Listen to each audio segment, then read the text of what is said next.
영광 중에 계신 우리 하나님, 또 우리의 예배를 받으시는 그 하나님 앞에 우리 함께 찬양하며 나아가겠습니다.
찬양하라.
전능하시니 능력의 주께 찬송하네. 전능하신 하나님 찬양 언제나 동일하신 주 전능하신 하나님 찬양 영원히 다스리네.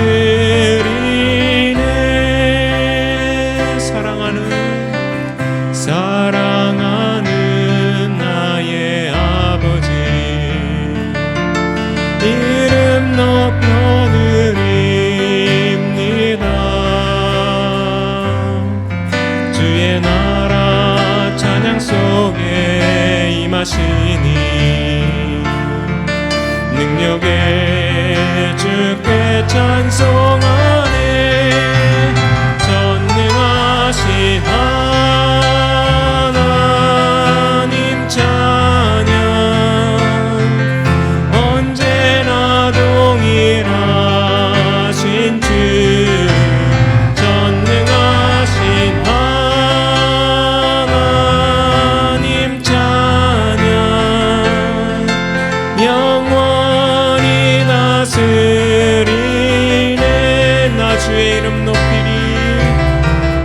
나 주의 이름 높이리 나 주의 이름 높이리 하늘 높이 흘린 깃발처럼 주의 이름 높이리 전능하신 하나님 찬양 언제나 동일하신 주 전능하신 하나님 찬양 영원히 다스리네. 전능하신 하나님 찬양 언제나 동일하신 주 전능하신 하나님 찬양 영원히 다스리네. 영원히 다스리네. 영원히 다스리네.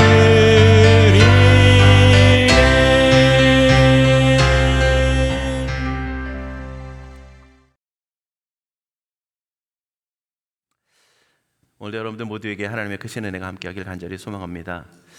2023년도에 베푸신 하나님의 은혜가 있고 또한 하나님께서 또한 우리 가운데 새롭게 허락하실 2024년에도 놀라운 하나님의 은혜가 있을 줄 믿습니다.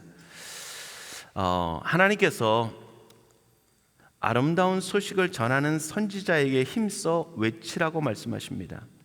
가서 힘써 외쳐라 라고 말씀합니다. 근데 그가 외쳐야 될 내용이 뭡니까?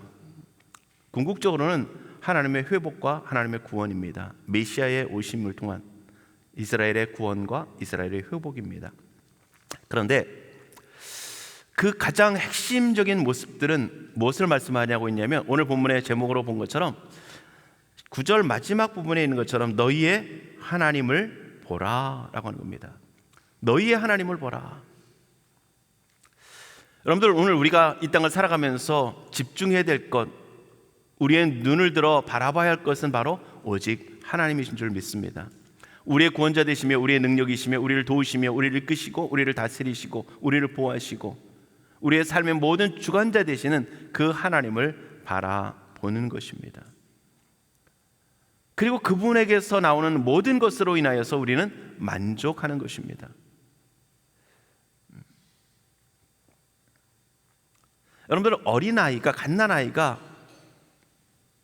앞에서 부모가 무엇인가를 하면은요 어떻습니까? 그 아이는 그 부모에게 시선을 집중합니다. 그리고 그 반응에 따라서 깔깔대며 웃기도 하고요, 때로는 울기도 하고 이렇게 하는 모습을 보게 됩니다. 그것처럼 오늘 우리는 하나님의 손길에, 하나님의 시선에 하나님께 우리의 마음과 우리의 시선을 집중하며 바라볼 수 있어야 할 줄 믿습니다. 자, 오늘 이 이사야는 바벨론 포로 잡히기 약 한 120년 전에 활동하던 선지자입니다. 그런데 오늘 하나님께서 지금 말씀하시는 내용은 지금 바로 앞에 놓여지는 그 이스라엘 백성들의 상황이 아니라 120년 이후에 일어나게 되어질, 포로에서 돌아올 때까지 되어지니까 그보다 더 많은 시간 이후에까지 일어날 그 일들에 대해서 예언하라고 말씀하신 겁니다. 자, 보세요. 약 120년 이후라면, 그리고 거기다 70년이 더 지고 나면 이스라엘, 지금 그 말씀을 듣는 이스라엘 백성들의 상관이 있습니까, 없습니까? 전혀 상관이 없는 내용이에요. 그런데 하나님은 그 말씀을 지금 그들에게 가서 외치라고 말씀하고 계세요. 그렇다면 상황적으로는, 현실적으로는 지금 그 메시지를 듣는 그들에게 전혀 상관없는 메시지인 것 같지만, 그들에게 지금 말씀하고 계시다는 건 무슨 얘기입니까? 영적으로 이스라엘 백성들에게 말씀하시는 영적인 상태는 그들이나 지금이나, 그때나 앞으로 이루어질 그때나 지금이나 동일하다는 것을 우리에게 말씀하고 있는 것입니다. 그러니까 앞으로 있을, 우리가 죽은 이후에나 나타나게 되어질 우리의 아들 때나 아들이나 손자 때를 볼 때나 일어날 일들이 아니라, 이러한 일들은 너희의 영적인 상태들이니, 그러니 너희들은 상황적으로는 동일한 상황이 아니라 할지라도 영적으로는 너희가 깨우침을 받고 영적으로는 동일한 모습 속에서 너희가 하나님께 돌아오라고 하는 외침을 외치고 있는 것입니다. 그렇다면 오늘 우리도 마찬가지죠. 상황적으로는 우리는 바벨론의 포로로 잡혀가는 그 상황이 아닙니다. 바벨론에서 다시 한번 회복시키시는 그 상황도 아닙니다. 그러나 영적으로 보면 우리도 항상 언제나 이스라엘 백성들처럼 하나님 앞에서 우상을 섬기며 하나님과 멀어지며 하나님을 게을리 바라볼 수 있는 그러한 모습들이 오늘 우리 안에 있다는 것입니다. 하나님으로부터, 하나님을 향하는 우리의 시선, 영적인 시선이 우리의 안목의 시선을 향해 따라서, 우리의 욕망을 따라서 바라보며 나갈 때가 있다는 사실을 우리가 분명히 기억할 수 있어야 할 것입니다. 자, 여러분들, 하나님을 바라보라, 너희의 하나님을 바라보라 라고 하는 것, 이스라엘 백성들이 만약에 이 상황을 한번 생각해 보십시오. 120년 정도 이후에 일어날 일이지만 이사야가 활동할 즈음에 북이스라엘이 멸망을 당합니다. 그리고 이제 약 120년 후에 이스라엘 백성들이 북남유다가 이제 멸망을 하게 되어지고 그들이 바벨론의 포로로 잡혀가게 되어집니다. 이스라엘의 모든 패망이, 너무도 끔찍하고 잔인한 패망이 이스라엘 백성들에게 이루어집니다. 이스라엘 성벽이 무너져, 예루살렘 성벽이 무너지고, 예루살렘 성전이 무너지고, 성전의 기물들은 바벨론으로 옮겨져서 신전에 놓여지거나 아니면 그들의 잔치의 유흥을 위해서 쓰여지고 있는 그런 상황. 잘 나가고 있고 모든 것들 하나님의 능력이 많이 나타나고 있는 상황이 아니라, 하나님께서 과연 이스라엘 백성들과 함께 하고 계시는가라고 의심할 수밖에 없고, 하나님이 우리를 떠나시고 하나님이 우리를 버리시거나 하나님이 우리와 함께하지 아니하시는 것 같은 그러한 상황 속에 있는 상황 속에서, 현장 속에서 말씀하고 있는 겁니다. 너희의 하나님을 보라. 도저히 하나님을 바라봐도 소망이 없어 보일 것 같은 환경과 형편 속에서 우리와 하나님이 함께 하시는가 의심할 수밖에 없는 그러한 상황 속에서, 그리고 이스라엘의 회복이라고 하는 것은 도저히 가능성이 없어 보이는 그러한 환경 속에서 지금 말씀하고 있는 겁니다. 너희의 하나님을 보라. 그리고 그 위에 뭐라고 말씀하시는 겁니까? 그 이후에 이스라엘 백성들이 40절에서 40장부터 말씀하는 것처럼 하나님의 회복이 있을 것을 약속하고 있는 것입니다. 여러분들, 이게 과연 얼마나 믿겨지겠습니까? 얼마나 마음에 와닿는 소리겠습니까? 그래도 우리가 믿음을 가진다 그럴 때에 무엇인가 우리의 삶 속에 나타나는, 보여질 만한, 믿을 만한 일들이, 현상들이 일어날 때 우리는 믿기가 참 쉽습니다.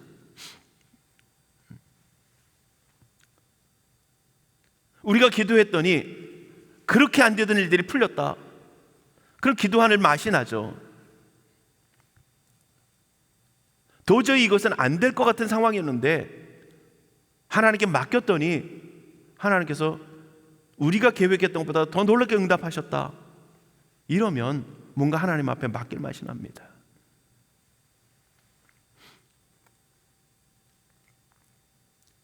그런데 얼마 전에 유튜브 보니까 이런 얘기를 하더라고요. 어떤 사람이 길을 가다가 낭떠러지에 떨어져서 간신히 나뭇가지 하나를 붙잡았어요. 나뭇가지를 붙잡았습니다. 그래서 그가 열심히 부르짖었습니다. 하나님 도와주세요. 사람 살려라고 외칩니다. 그때 하나님께서 나타나셔서 내가 너 어떻게 도와줄까 물으시니까 하나님 좀 살려주세요. 건져주세요. 하나님께서 그렇게 말씀하셨다 그러죠. 그래? 그럼 네가 잡고 있는 손 놔라. 여러분들, 상황적으로 만약에 여러분들 그렇게 하나님이 상황 속에서 말씀하신다면 하나님 바라볼 수 있으시겠습니까?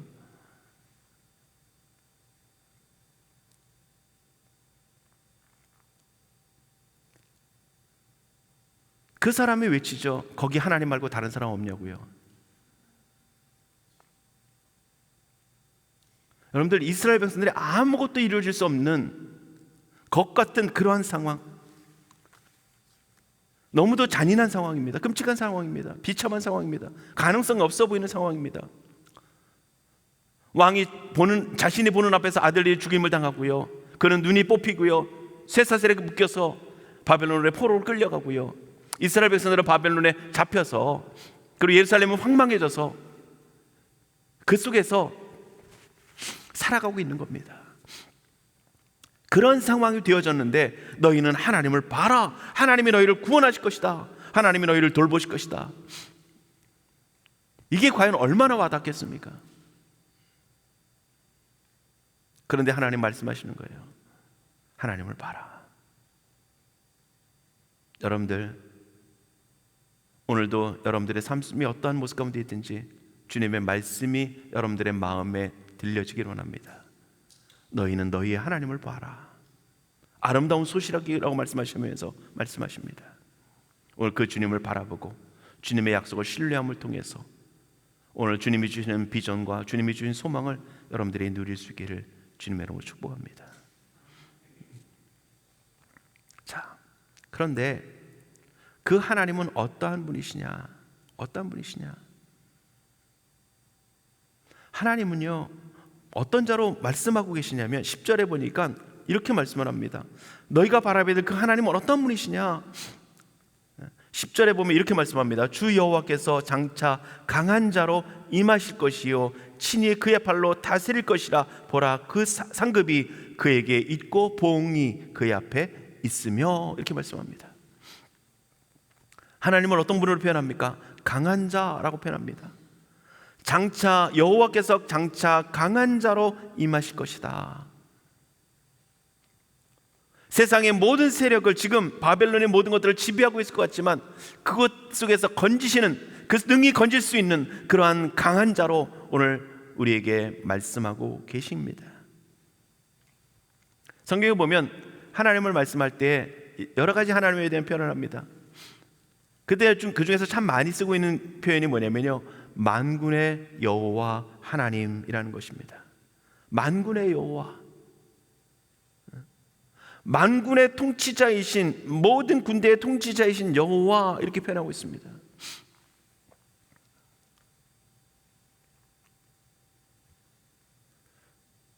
오늘 여러분들, 하나님은 모든 만물을 만드셨고 그 모든 만물을 다스리시며 통치하시는 주관자, 다스리시는 그 분이시라는 것을 우리가 믿으시기 바랍니다.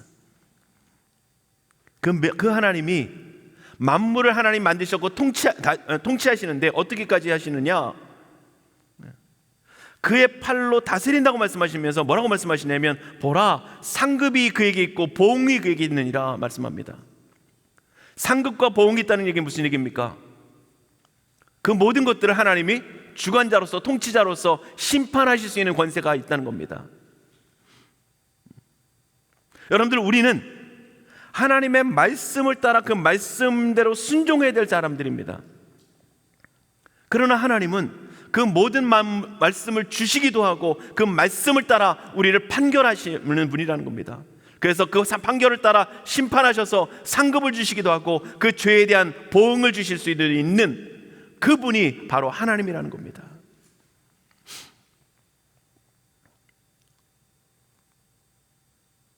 여러분들, 우리가 만약에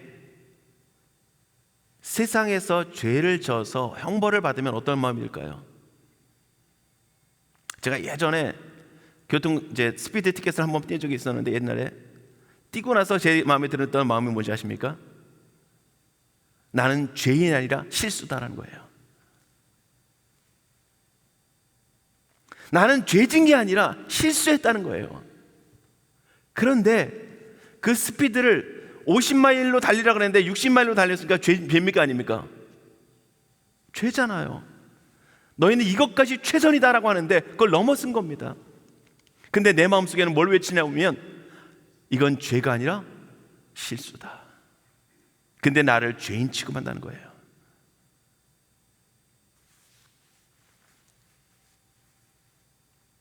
여러분들, 세상의 그 판결을 우리는 참 받아들이기 어렵습니다. 그런데 하나님의 판결은 더 엄중합니다. 근데 그걸 우리는 잘 못 받아들여요. 사람들이 얘기하죠. 겨우 선악과 따먹었다고 하나님이 지옥 만드셨냐? 이렇게 표현합니다. 그 하나님을 대적한 것이 얼마나 큰 죄인지 인생은 잘 모른다는 거예요. 하나님의 주권이 얼마나 놀랍고 그 모든 것들이 거기에 중심이 있다는 사실을 우리는 인정 못한다는 얘기입니다. 오늘 하나님이 강한 자라고 말씀하시는 것은 힘센 분이다라고 하는 의미가 아니라 모든 만물의 통치자시며 모든 것의 주관자라고 하는 것을 우리에게 말씀하신다는 겁니다. 그분이 그 권능으로 너희를 돌보시고 너희를 건져내실 것이다. 그리고 그분이 심판을 따라서 보응하기도 하시고 상급을 주시기도 하시는 그러한 능히 그것을 행할 수 있는 분이다 라고 말씀하신 겁니다. 그러면서 12절부터 보면 하나님의 어떠하심에 대해서 말씀합니다. 하나님의 위대하심에 대해서. 12절에 잠깐 보면은요, 누가 손바닥으로 바닷물을 헤아렸으며 뼘으로 하늘을 쟀으며 땅에 티끌을 되에 담아 보았으며 접시 저울로 뭐를요? 산들을, 막대 저울로 언덕들을 달아 보았으랴. 이러면서 계속해서 말씀합니다. 하나님의 그 위대하심을. 인생은 도저히 상상도 못할, 손바닥으로 바닷물을 헤아려 보는 것, 뼘으로 하늘을 재는 것, 땅의 티끌을 되에 담아 보는 이런 엄청난 일들을 인간은 할 수 없지만 하나님은 그걸 능히 하고도 남으시는 분이라고 하는 것을 설명하고 있습니다. 그러면서 그들이 의지하고 있는, 세상 사람들이 의지하는 그 우상과 하나님을 비교하면서 전혀 비교할 수 없는 그러한 권세를, 주관자이심을 오늘 우리에게 말씀하고 계신 겁니다. 여러분들, 우리가 하나님을 우리에게 사랑을 주시고 매우 따뜻한 분으로 우리가 바라보는 것도 필요하지만 하나님은 모든 만물을 다스리시는, 우리에게 상급도 주시고 보응도 주실 수 있는 분이라는 사실을 우리가 분명히 기억하며 그분을 향한 경외함을 우리가 간직할 수 있기를 원합니다. 두 번째는요, 하나님을 뭐라고 표현하고 있냐면 11절의 말씀을 보면요, 우리를 목자같이 인도하신다라고 말씀합니다. 하나님이 우리를 목자같이 인도하신다. 그 목자같이 인도하시는데 오늘 말씀을 보면 세 가지의 모습으로 표현합니다. 11절 보면 그는 목자같이 양떼를 먹이시며 어린 양을 그 팔로 모아 품에 안으시며 젖먹이는 암컷들을 온순히 인도하시리로다. 첫 번째 뭐라고 말씀합니까? 목자로서 우리를 양떼를 먹이신다라고 말씀합니다. 먹인다라고 하는 것은 단지 우리에게 주시는 양식을, 또한 영적인 어떤 것들을 채우신다라고 하는 의미도 있지만, 우리의 먹고는 것을 의미하기도 하지만 우리의 모든 필요를 채우신 분이라는 겁니다. 여러분들, 하나님이 우리의 모든 필요를 채워주시는 분이라는 겁니다. 여러분들, 우리는 하나님 앞에 기도를 해도요, 기도가 좀 구별대가 많습니다. 우리가 하나님 앞에 간구해서 얻을 것과 우리가 하나님 앞에 간구하지 않아도 우리 스스로 해결할 수 있는 것, 우리는 구별합니다. 그런데 여러분들, 하나님이 우리의 목자가 되신다라고 하는 것은 오늘 우리의 모든 필요를 하나님이 채워주신다는 겁니다.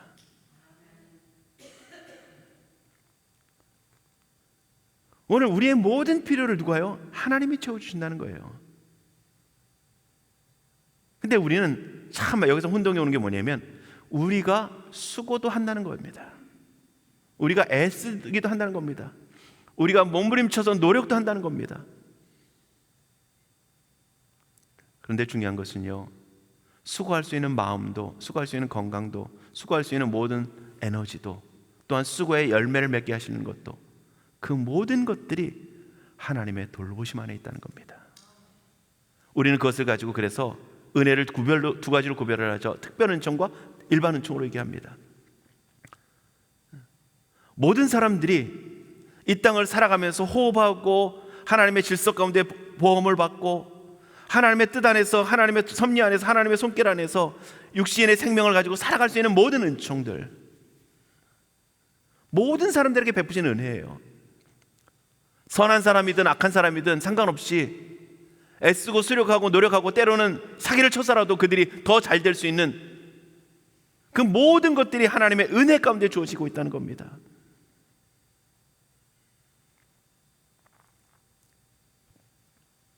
특별 은혜는 더 말할 것도 없고요, 우리 우리에게 주신 은혜이며, 오늘 하나님께서 우리의 모든 필요를 채워주시고 우리의 수고와 애씀의 열매를 맺게 하시는 그 결과도, 결실도 하나님이 우리에게 채워주시는 은혜라는 겁니다. 그래서 우리는 날마다 고백할 수밖에 없는 게 하나님의 은혜이며 감사합니다. 여러분들, 감사는 하라고 해서 나오는 게 아니고요, 은혜를 인정할 때 나오는 겁니다. 은혜가 깨달아질 때 나오는 겁니다. 오늘 우리가 하루하루 살아가는 것, 호흡할 수 있는 것, 우리가 은혜라는 찬양을 통해서 보여준 것처럼 그게 은혜라고 느껴지면 그때서 감사가 나오는 거예요. 자, 첫 번째는 목자가 되신 하나님이 우리를, 양떼를 먹이셔서 우리의 모든 필요를 채우신다라는 겁니다. 두 번째는요, 뭐라고 말씀합니까? 어린 양을 그 팔로 모아 품에 안으신다. 어린 양. 어린 양이라고 하는 것은 작다라고 하는 의미도 있지만 뭐가 있습니까? 자기 스스로 자기를 보호할 수 없는 존재입니다. 양이라고 하는 존재가 스스로 자신을 보호할 수 있는 능력이 없는 존재이기도 하지만 그 중에서도 특별히 어린 양, 그래서 자기 스스로 자신을 보호할 수 있는, 자기를 지켜낼 수 없는 그러한 연약함의 자리에 있는 그를 하나님께서 그 팔로 모아서 품어 안으셨다라는 겁니다. 그 팔로 품어서 안아서 보호하시고 지키신다는 겁니다. 어떻게 해요? 따스하고 안전하게 그를 품어 하나님이 보호하신다는 겁니다. 여러분들, 우리는 우리가 이 땅 가운데 살아가는 것 같지만 우리 모든 삶이 하나님을 의지한다는 것은, 하나님을 믿는다는 것은 하나님의 그 보호하심의 품 안에 거한다는 겁니다. 하나님이 우리를 보호하십니다 라고 인정하는 거예요. 여러분들, 우리가 잘 아는 룻기에 보면 나오미의 며느리 룻이 나옵니다. 그가 시어머니가 얘기를 하죠. 내 조상에게로, 내 민족에게로 돌아가라. 나는 내 땅으로 갈 것이다. 그가 뭐라고 고백합니까? 어머니의 하나님이 나의 하나님이 되고 어머니의 백성이 나의 백성이 되기를 원합니다 라고 그를 따라옵니다. 그런데요, 그 다음에 이 룻이 어머니를 따라와 가지고 추수할 때에 이삭 줍는 자리에 나갑니다. 밭에 나가죠. 그때 누구를 만나게 되냐면, 어떤 밭에 가게 되고 누구를 만나냐면 보아스의 밭에 가서 보아스를 만나게 됩니다. 보아스가 그 종들에게 물어보죠. 누구냐? 네, 누구입니다. 나오미의 며느리 그 룻입니다. 그랬을 때 이 보아스가 뭐라고 하는지 아십니까? 여호와께서 내가 행한 일에 보답하시기를 원하며 이스라엘에는 여호와께서 그의 날개 아래에 보호를 받으러 온 내게 온전한 상 주시기를 원하노라. 뭐 한다고요? 여호와께서 그의 날개 아래에 보호를 받으러 온 내게 온전한 상 주시기를 원한다.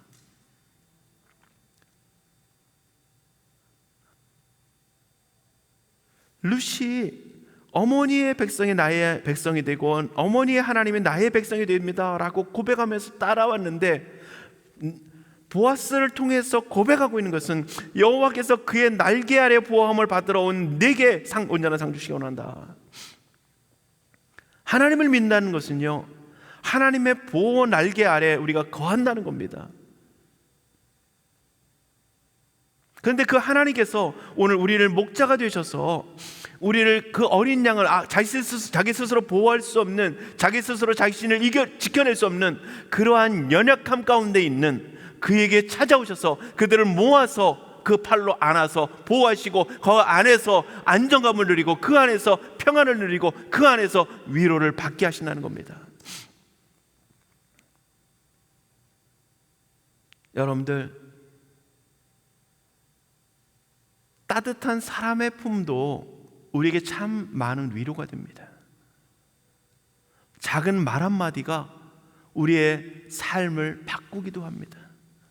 우리의 상한 심령을 회복시켜주기도 합니다.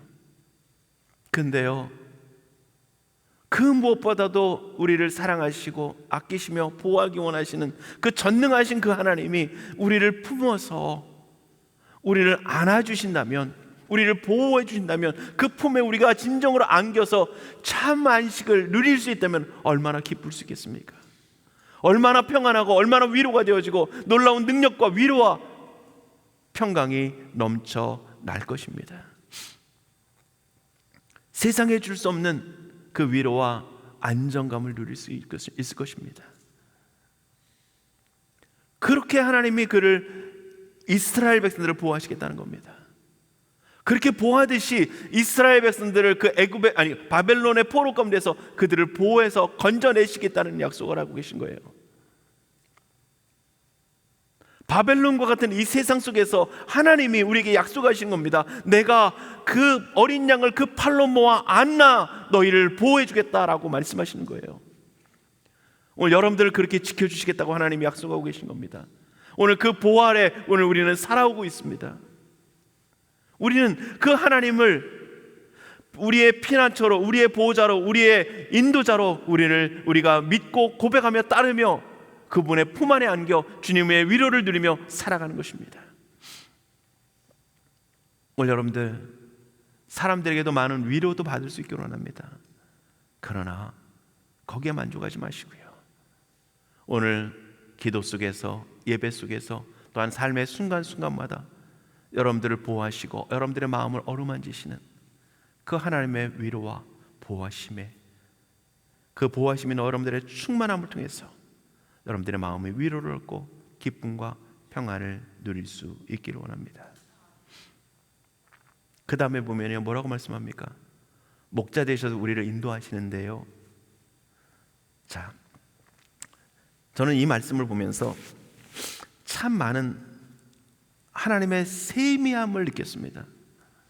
뭐라고 표현하시냐면 젖먹이는 암컷들을 온순히 인도하시리로다.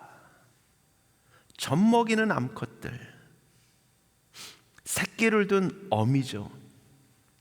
그래서 자신 그 새끼들에게 젖을 먹여야 되는 그 암컷들을 얘기합니다. 여러분들, 갓 태어나서 젖먹이는 그 아기를 둔 새끼를 둔 그 어미들,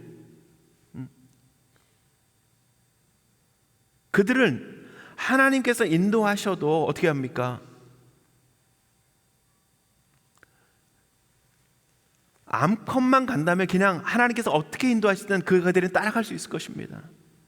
그런데 그들에게 누가 딸렸습니까? 자신들이 돌봐야 될, 젖을 먹여야 될 새끼들이 딸린 거예요.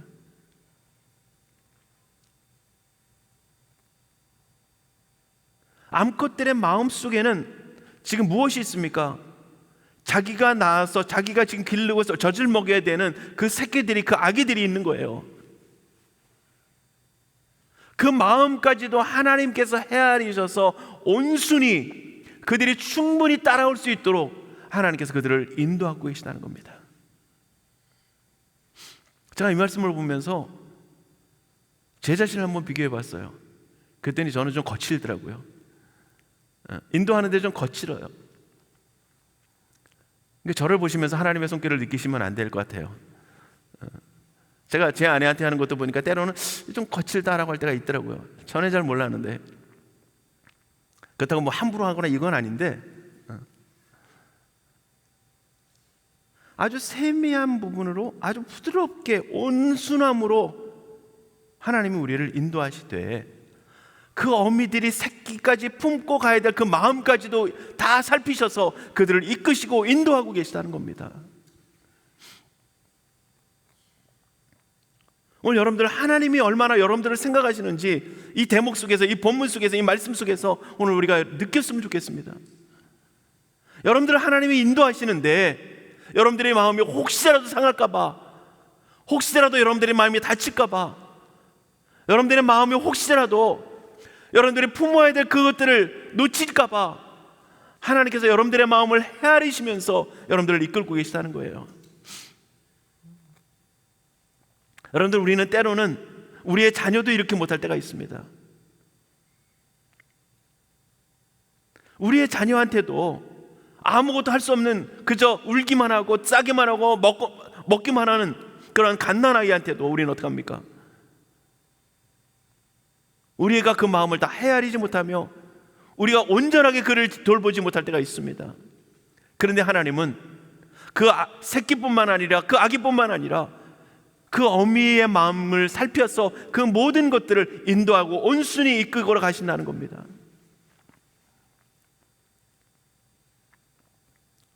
여러분들, 제가 참 많이 들었던 얘기는 이런 거예요. 하나님 참 너무하시다고. 하나님은 힘든데도 일하라 그러고, 하나님은 힘든데도 하라 그러시고, 하나님은 어려운데도 참으라 그러고, 하나님은 너무도 부담스러운데도 하라 그러시고, 이 얘기는 참 많이 들었어요. 그런데 진짜 하나님이 젖먹이는 암것들을 온순하게 인도하신 것 같은 그러한 세미함과 살피심을 통해서 우리를 인도하신다는 얘기는 별로 못 들어봤어요.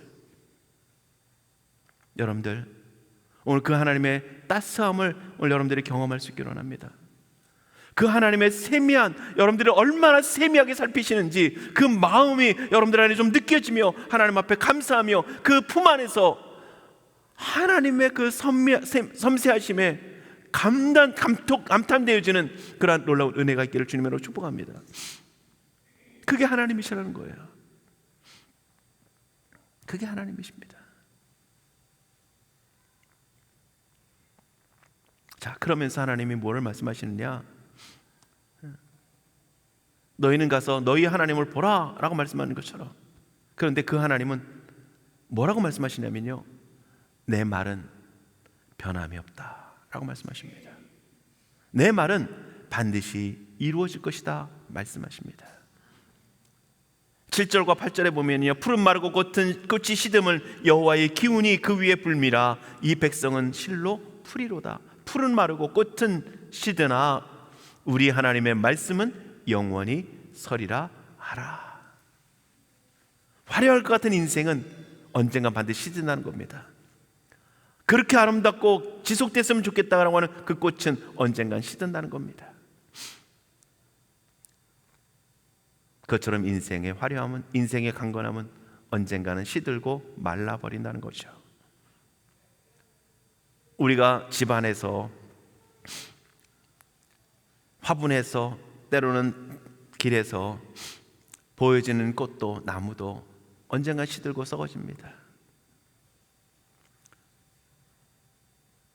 꽃병 안에 꽃을 꽂아서 거기에 오래 갈 수 있도록 그 어떤 약품까지 넣어가지고 보호해도 어떻습니까? 며칠이 지나면 그 아름다웠던 꽃은 하나씩 하나씩 떨어져 시들기 시작하고요, 어떤 꽃은 어떻습니까? 썩어져 냄새나기도 합니다. 그러나 하나님의 말씀은 시들지 않는다는 겁니다. 하나님의 말씀은 영원하다는 것이고요, 하나님의 말씀은 반드시 성취된다는 것입니다. 여러분들, 주님의 약속을 신뢰하라는 겁니다. 주님의 약속을 믿음으로 받으라는 겁니다. 주님이 우리를 보호하시고 지키시고 건지시고 돌보시겠다는 그 약속을, 그리고 하나님 우리의 통치자라는 사실을, 그래서 우리를 지키시고 이끄시겠다는 약속을 신뢰함으로 바라보는 것입니다. 여러분들, 예수님께서 베드로에게 말씀하시죠. 내 고백 위에 내 교회를 세울 것이다. 그리고 뭐라고 말씀합니까? 내 교회를 음부의 권세가 해하지 못할 것이다 말씀합니다. 여러분들, 이 교회가 주님이 세우신 교회라면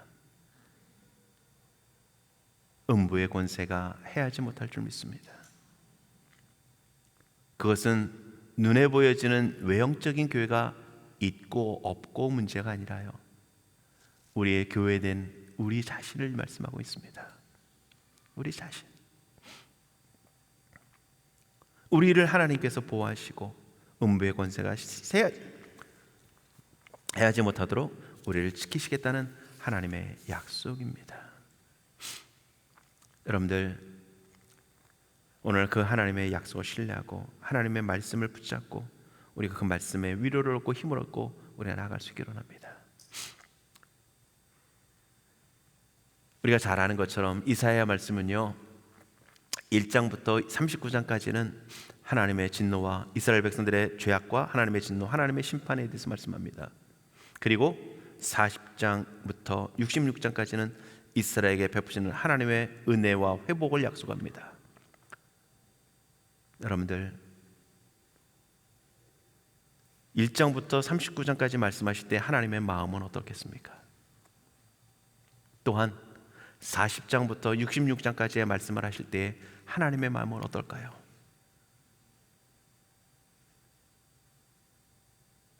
(1장부터 39장까지) 진노에 대해서, 이스라엘의 죄악에 대해서, 형벌에 대해서 말씀하실 때에도 하나님의 마음은 40장부터 66장까지 말씀하실 때의 마음과 동일하다는 겁니다. 우리는 때로는 매를 질 때 우리의 마음이 달라질 수 있습니다. 사랑이라고 그러지만 우리의 마음은 분노로 찰 수 있습니다. 그러나 하나님은 매를 드실 때도 분명한 사랑과 긍휼을 잃지 않으신 분이시라는 겁니다. 1장부터 39장까지의 말씀을, 진노와 이스라엘의 죄악을 냉철하게 말씀하실 때도 하나님은 이스라엘을 사랑하셨고요, 40장부터 66장까지의 말씀을 하실 때도 하나님은 이스라엘을 사랑하셨습니다. 여러분들, 하나님께서 여러분들에게 우리의 삶 속에, 우리의 교회 가운데, 우리의 여러분들의 모든 여정 가운데 어떤 일을 행하시든 하나님의 마음은 동일한 줄 믿습니다.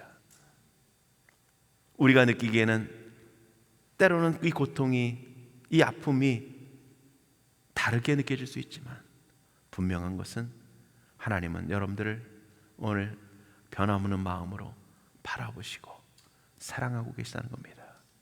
오늘 그 주님을 바라보고 그 주님의 약속을 바라보고 그 주님의 사랑을 느낄 수 있기를 원하고, 강한 팔로 붙드시기도 하지만 심판하기도 하지만 목자같이 우리를 보호하시고 먹이시고 온전하게 살피시는 그 하나님의 은혜의 손길을 우리가 느끼며 주님 앞에 감사하며 살아갈 수 있기를, 또한 2024년을 맞이할 수 있기를 주님의 이름으로 축복합니다.